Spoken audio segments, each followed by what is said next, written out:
جتنی ایکسائٹمنٹ تھی اس وقت مسلمانوں میں اور سپاہ سالاروں میں اور ہر سرباز میں، ہر سپاہی میں، تو ان کے لیے یہ بڑی تکلیف دہ بات تھی کہ اس سفر سے انہیں روک دیا جائے۔ تو انہوں نے اپنے طور پر تھوڑی مزاحمت کی، تھوڑا انہوں نے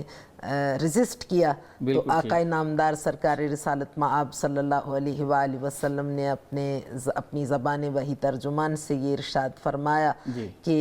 تمہاری عبادت جہاد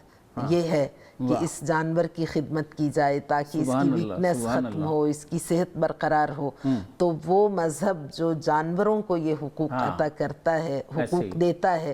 وہ انسانوں کے لیے کس سطح پر لے جا کر حقوق متعارف کراتا ہے۔ تو میم یہ بتائیے کہ کیا اسلامی جو ریاست ہے اس میں غیر مسلموں کو ان کی جان و مال کا تحفظ حاصل ہے؟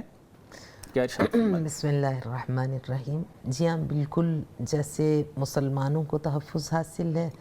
بلا تخصیص، اسی طرح نان مسلموں کو بھی حاصل ہے،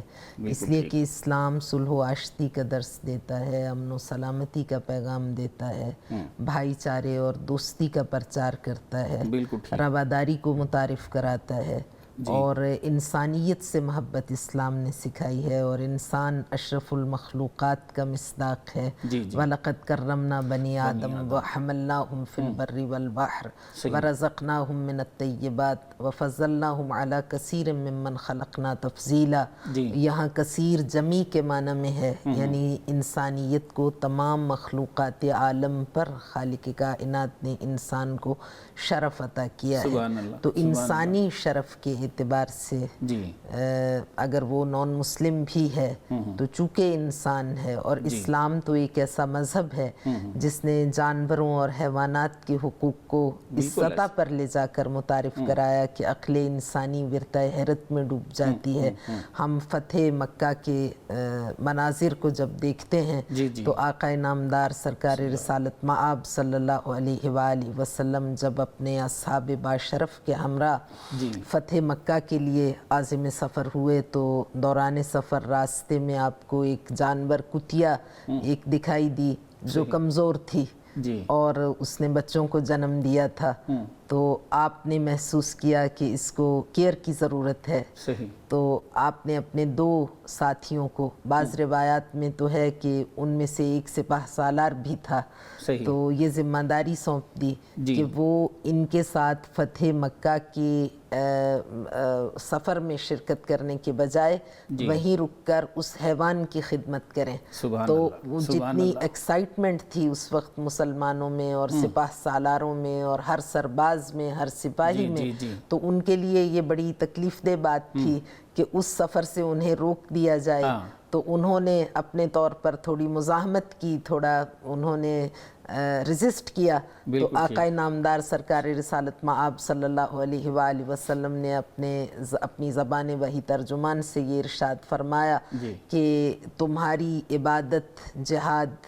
یہ ہے کہ اس جانور کی خدمت کی جائے تاکہ اس کی ویکنس ختم ہو، اس کی صحت برقرار ہو۔ تو وہ مذہب جو جانوروں کو یہ حقوق عطا کرتا ہے، حقوق دیتا ہے، وہ انسانوں کے لیے کس سطح پر لے جا کر حقوق متعارف کراتا ہے۔ تو دین مبین اسلام نے جو حقوق متعارف کرائے نان مسلم اقلیتوں کے بارے میں، وہ صرف کتابی صورت میں نہیں ہیں، بلکہ پریکٹیکلی عملی طور پر پیغمبر گرامی اسلام صلی اللہ علیہ وآلہ وسلم اور آپ کے جو جانشین تھے، آپ کی اطرت طاہرہ، انہوں نے اس کو عملی جامہ پہنایا، اور خود پر نہ صرف یہ کہ ان کو وہی حقوق دیے جو مسلمانوں کو حاصل ہیں، بلکہ ان کو اتنے حقوق دیے کہ اپنے حق پر ترجیح دی، اپنے ضروریات پر ان کو ترجیح دی۔ تو اسلام چونکہ ایک ایسا مذہب ہے جو محبت کو فروغ دیتا ہے، تو اس لیے یہ بعید ہے کہ کسی نان مسلم کے ساتھ کوئی برا سلوک روا رکھا جائے۔ بالکل ٹھیک۔ دین اسلام کے مختلف امور سے آگہی کے لیے ابھی سنو نیوز کا یوٹیوب چینل سبسکرائب کیجئے اور بیل آئیکن کا بٹن ضرور پریس کیجئے۔